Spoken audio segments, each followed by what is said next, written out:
अस्सलाम वालेकुम। कैसे हैं आप? उम्मीद करती हूँ ठीक ठाक होंगे। अल्हम्दुलिल्लाह हम भी ठीक हैं। तो जी हम लोग ज़ू घर से निकल चुके थे और अब हम लोग आ गए थे तारामंडल। यहाँ पे हम लोगों ने कुछ देर बैठा, फिर उसके बाद लंच किए, क्योंकि जो है दोपहर के 12:30 बज चुके थे। और अभी जो है यहाँ पे हम लोगों को कुछ शो देखना था जिसकी टाइमिंग जो है 1 बजे थी और अभी वो खुला नहीं था। इसलिए जो है हम लोगों ने यहाँ पे बैठ के जो कुछ साथ में लाए थे वो खाया। फिर उसके बाद जो है वहीं पे एक म्यूज़ियम था तो हम लोग उसके अंदर भी गए। यहाँ पे बहुत सारी प्राचीन काल की चीज़ें थी और उसके बारे में वो बता भी रहे थे। अब इनमें क्या है, जैसे ब्रह्मांड आप जो कह रहे हो क्या, ऐसा हम फेस बनाए, यूनिवर्स का फेस बनाए, तो इसमें बॉडी है, यानी कि सेलेस्टियल बॉडी है, खगोलीय पिंड जिन्हें कहते हैं, जैसे कि इसमें स्टार्स भी हैं, प्लैनेट्स भी हैं, है ना, और आपके जो है प्लैनेटेसिमल्स भी हैं और मून वगैरह भी हैं। तो बहुत सारी बॉडीज़ हैं, लेकिन आप इसमें कितनी बॉडीज़ को पहचान पाते हैं? एक्चुअल में आप लोग देखेंगे ये क्या है, क्या नज़र आ रहा है आपको, ये समझ आ रहा है? एक्चुअल सन है, वास्तविक सूर्य है, जो कि एक वाइट स्टार है 15 करोड़ किलोमीटर दूरी का आपका सूर्य। हल्का, छोटा, मिड साइज स्टार ही है आपका सूर्य।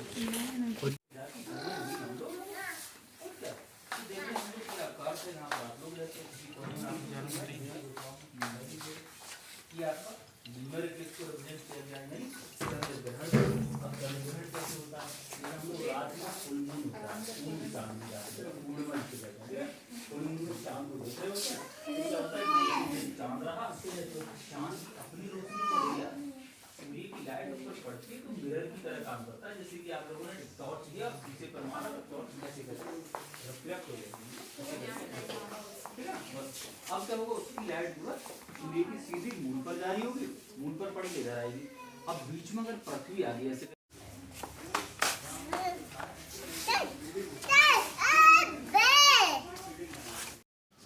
फिर हम लोग वहाँ से निकले और आ गए। अब इसी में जो है शो चलना था और हम लोगों ने यहाँ की टिकट ली।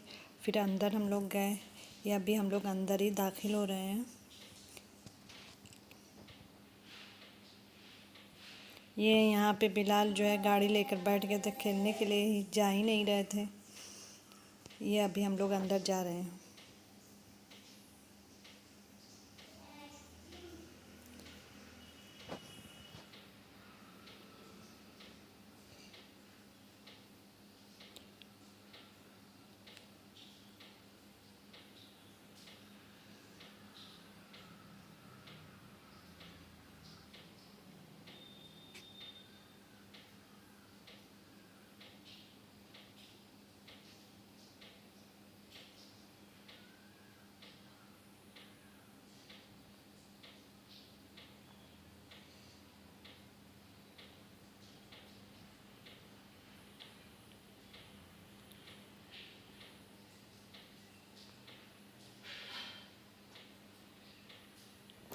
इसमें ज़्यादा लोग नहीं थे, सिर्फ स्कूल के बच्चे थे और 8-9 लोग जो है बाहर के थे, बाकी सब लोग स्कूल के बच्चे ही थे। ये देखें, ये ऊपर जो है इसकी स्क्रीन है, इसकी स्क्रीन जो है ऊपर लगी हुई थी। ये पूरा जितना दिख रहा है ये सब स्क्रीन है।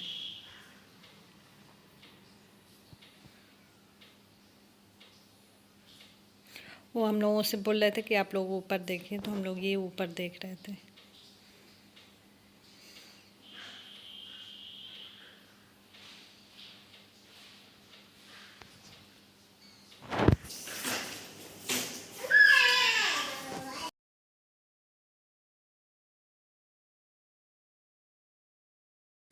अब यहाँ पे शो स्टार्ट होने लगा है।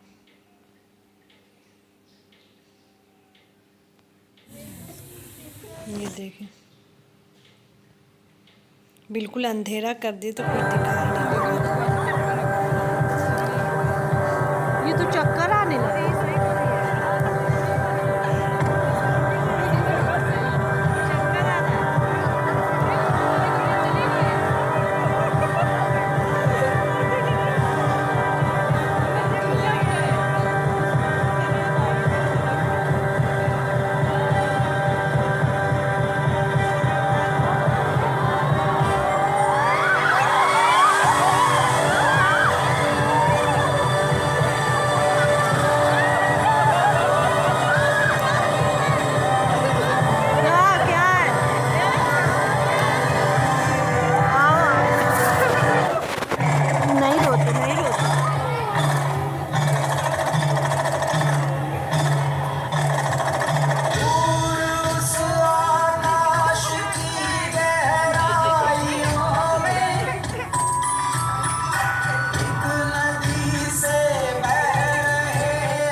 खगोल विज्ञान को दंत कथाओं से अलग करने की दिशा में पहले कदम उठाए थे।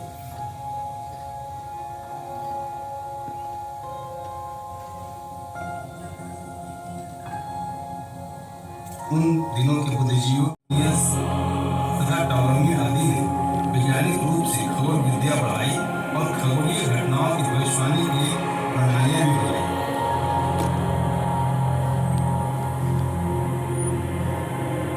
हमारे ग्रह के चारों ओर खगोलीय पिंडों के विचरण देखकर प्राचीन ग्रीक खगोलविदों ने भू केंद्रित प्रणाली बनाई जिसके ब्रह्मांड के केंद्र में पृथ्वी थी।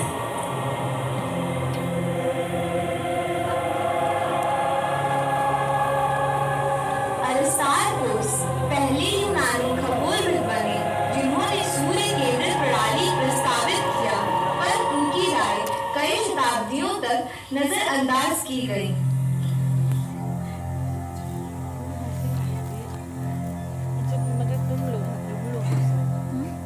16वीं शताब्दी में ही कोपरनिकस और केपलर जैसे खगोलविदों ने अरिस्टार्कोस के मत का समर्थन किया। डेनमार्क के टाइको ब्रेहे के अवलोकनों को गणित के साथ बुनने पर सौर केंद्रित प्रणाली प्रबल हो उठी।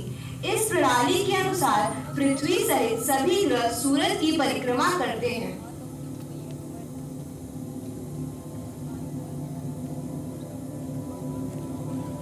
परंतु सन 1609 में खगोल विज्ञान में वाकई क्रांति हुई जब गैलीलियो पहले खगोलविद बने जिन्होंने दूर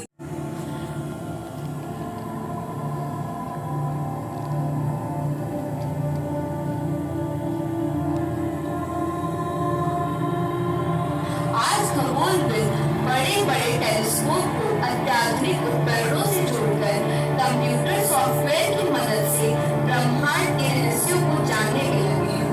तारे विभिन्न आकार के अलग अलग किस्म के होते हैं, पर उनमें से कोई भी हमेशा एक नहीं रहता है। उनकी आयु लाखों साल, हजारों सालों की हो सकती है। उनके ईंधन समाप्त हो जाने पर मुरझा जाते हैं। अक्सर उनकी मृत्यु प्रचंड रूप से होती है और उनके अवशेष होते हैं अजीब सूर्यकौनी तारे, न्यूट्रॉन तारे अथवा कृष्ण विवर या ब्लैक होल।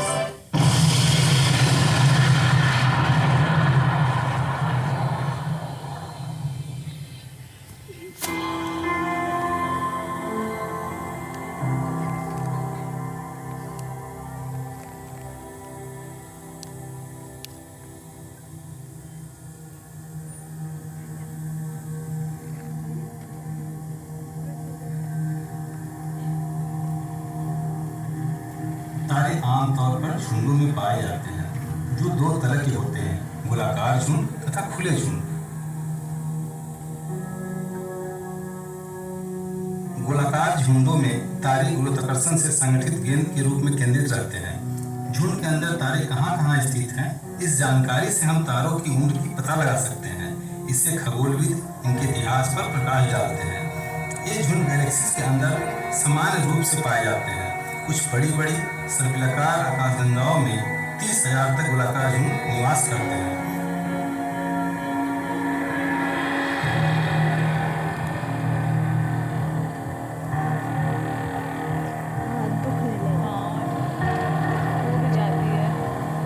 खुले झुंडों में कम तारे पाए जाते हैं और वे सब एक ही आयु वर्ग के होते हैं। खुले झुंडों के तारे गुरुत्वाकर्षण से उतने अधिक नहीं होते हैं। आकाशगंगा के केंद्र का चक्कर लगाते वक्त अन्य झुंडों या फिर गैस बादलों के गुरुत्वाकर्षण की वजह से ऐसे ही अपने तारों को खो देते हैं। अधिकतर खुले झुंड कुछ करोड़ साल तक ही बने रहते हैं।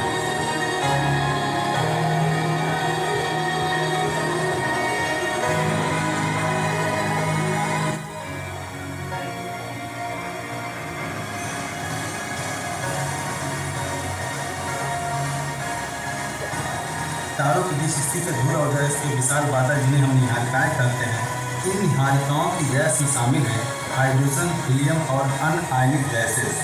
निहारिकाएं 3 प्रकार की होती हैं: रिफ्लेक्शन अथवा बिंबित निहारिकाएं, एमिशन अथवा उत्सर्जन निहारिकाएं तथा डार्क अथवा श्याम निहारिकाएं।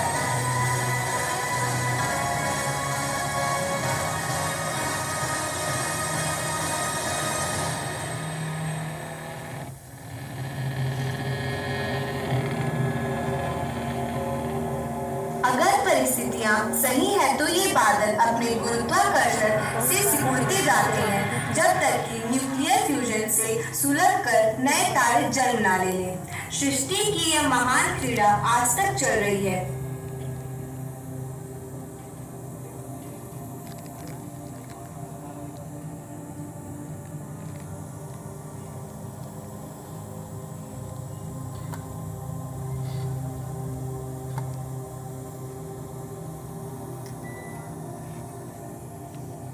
ग्रहणीय निहारिकाएं एक तरीके की उत्सर्जन निहारिकाएं हैं। हमारे सूरज की तरह के तारे जब विकसित हो अपनी बाहरी परतें खोकर सफेद बौने तारे बन जाते हैं तब ऐसी निहारिकाओं की रचना होती है।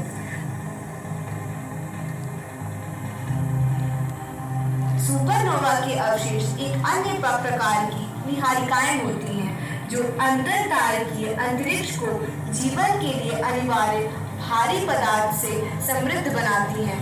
ये अवशेष भारी तारों के असाधारण अंत की आखिरी निशान है।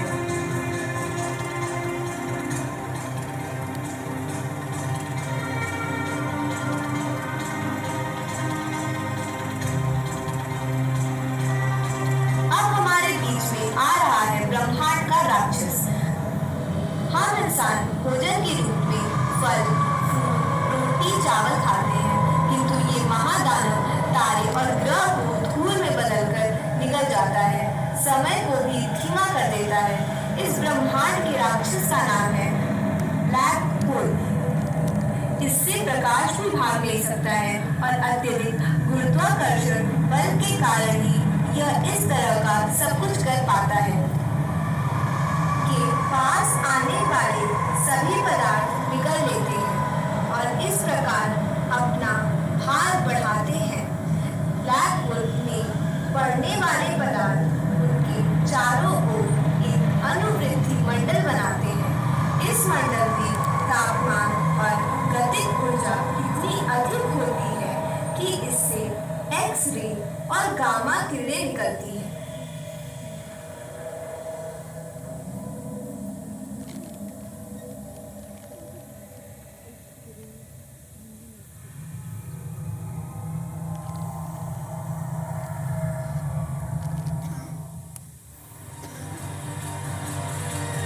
मध्यम पैमाने वाले तारों का अंत न्यूट्रॉन तारों को जन्म देता है। ये बहुत ही तेज गति से घूमते हैं और उनके विकिरण आसानी से तभी देखे जा सकते हैं जब वे पृथ्वी की ओर आते हैं।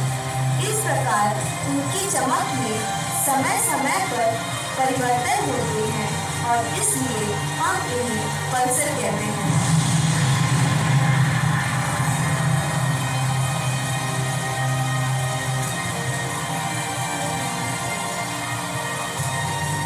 स्टोरेज पूरी हो गई।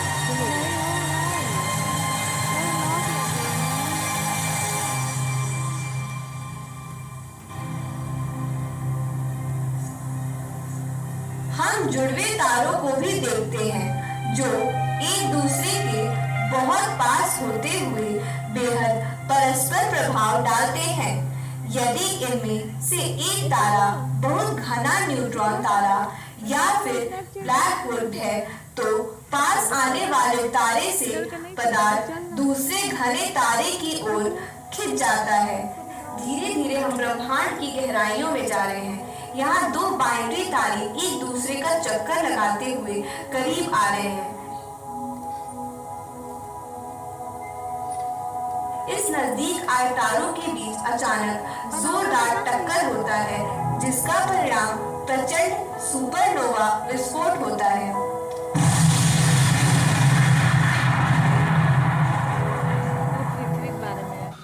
शो आधे घंटे का था, हम लोगों ने आधे घंटे देखे और फिर जो है मोबाइल भी बंद कर दिए थे। अब जो है शो ख़त्म हो चुका है और हम लोग वहाँ से अब निकल रहे हैं क्योंकि हम लोगों को अब दूसरी जगह जाना था। इंशाल्लाह फिर अगली वीडियो में मिलते हैं, तब तक के लिए अल्लाह हाफ़िज़।